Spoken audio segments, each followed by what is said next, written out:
right, let's get to the NBA stuff now. Is it the Garden has been airtight on this. I mean, completely. They still are to this minute airtight on this. Do you trust that Phil Jackson is coming to the Knicks? I do. I absolutely trust that it's going to happen, and I would assume it'll be done by the end of the week.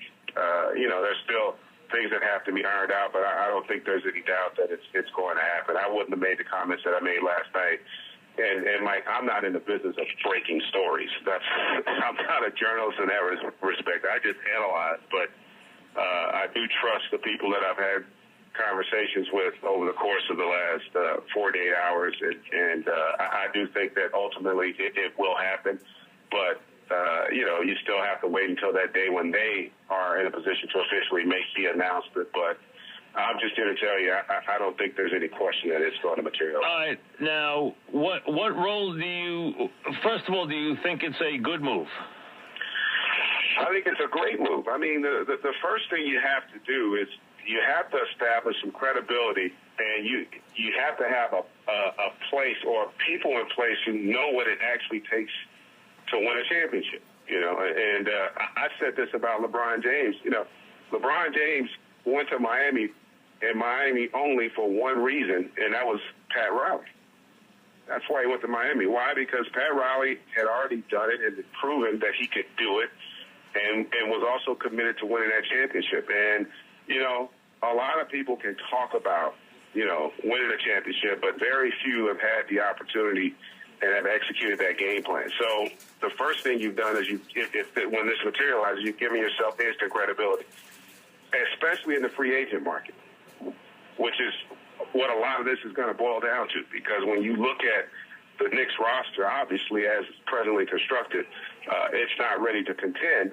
But, in the next couple of years, they are set up to be able to go after, some big-time free agents. And what better lure to have than a guy that's won more world championships than anybody in the history of the game. And so I think that process gets strengthened by having Phil Jackson on board in whatever capacity it is. And I think it's going to be in a capacity where he's going to be, on a day-to-day basis, engaged and invested in everything that they do from a basketball standpoint. All right, let me take devil's advocate. We're talking with Greg Anthony, NBA TV, and also, obviously, you'll see him in the NCAA tournament this year with CBS with their presentation.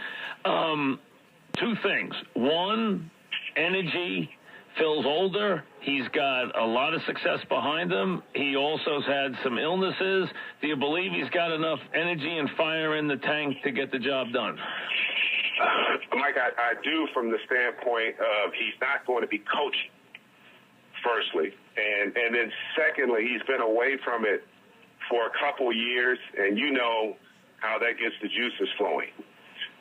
Thirdly, Phil understands history as well as anybody. And with all that he's accomplished, the only thing left for him to do, and what he's, I think, wanted to do for quite some time and never got the opportunity in L.A., was to be in charge of personnel and to be able to construct a championship caliber team. He didn't get the opportunity in Chicago necessarily, didn't get it, obviously, in Los Angeles, and I think that's what's left for him to accomplish. And so I don't think that the energy will be an issue. Plus, I think, again, starting from the top, I think what you're going to see is him bring in the kinds of people not just from a personnel standpoint of players, but whether it be others in the front office, on the coaching staff, that are going to, in essence, go about it in a manner that he thinks is necessary to be able to contend and compete for a championship. So I think a lot of what you're going to see materialize with him is to that end. This is not about him going back to the bench. I just think this is about him having an opportunity to construct a team that has a chance to win a championship. And then I would also factor in that I think it also begins and ends with Carmelo Anthony. You think he builds around Carmelo, or you think I don't he lets think there's Carmelo any walk? question. I don't think there's any question he'll build around Carmelo. It's interesting because we tend to have a bit of revisionist history, and we don't always remember in the stretches where guys were thought to not be able to do something.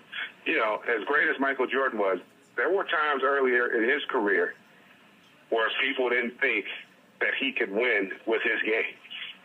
You would probably remember that. You've been around for a long time. I do. The same conversations were made about Kobe Bryant. Yep. The same conversations were made about LeBron James. And so it's not a matter. The one thing that you can never discount or argue, Carmelo Anthony's a great player. But you got to get him that second player, number one. Well, there you go. And he's not as good as the lead guys that you mentioned either. Well, he may not be as good, but I would argue he's good enough. Oh, he's good. He's really good. Is Dirk Nowitzki as good? Yeah, no, he's not. No, Dirk Nowitzki is a world champion. Yeah, no question. All I'm saying, you have to be able to identify who that player is, and then you have to maximize his strengths and be able to minimize his weaknesses, and you do that by the personnel you surround him with. All right, how about the idea, Greg, though, that you mentioned it just a minute ago, and that would be the other thing, that if you were going to throw up a red flag, and like I said, he's got as good a credentials as you could possibly have, but he never built a roster. Both rosters were great when he got there, and he made them into championship teams when they weren't. So he gets all the credit for that, but he took over great rosters both times. He's never built a roster. That doesn't mean he can't, but it also means that he's never done it either. No, well, he's never built it, but I would say that he knows what's necessary to win it. And I think I would also say this. Let's just play devil's advocate. Yep. Is there anybody in their right mind who could actually say that the New York Knicks are better off without Phil Jackson than they are with? No, absolutely not. Not a chance in the world. It's a non-starter. And that's my point. Like, you know, not a chance in the world. But I don't think it means they're going to win I don't think it means they're going to win a championship. Listen. Yeah. It's never about winning a championship. It's about having an opportunity to win a championship. Fair. That's what we're talking about. Nobody's guaranteed you're going to win it, you know. But if you're right now, if you're the Houston Rockets, if you're the Oklahoma City Thunder, if you're the San Antonio Spurs, you're the LA Clippers, you're the Indiana Pacers, you're the Miami Heat, what are they all thinking? They got a chance to win it, and they truly believe it. And that's what that's the culture and the environment that you're trying to create for the New York Knicks. And who better to create that environment that, one, somebody who's done it in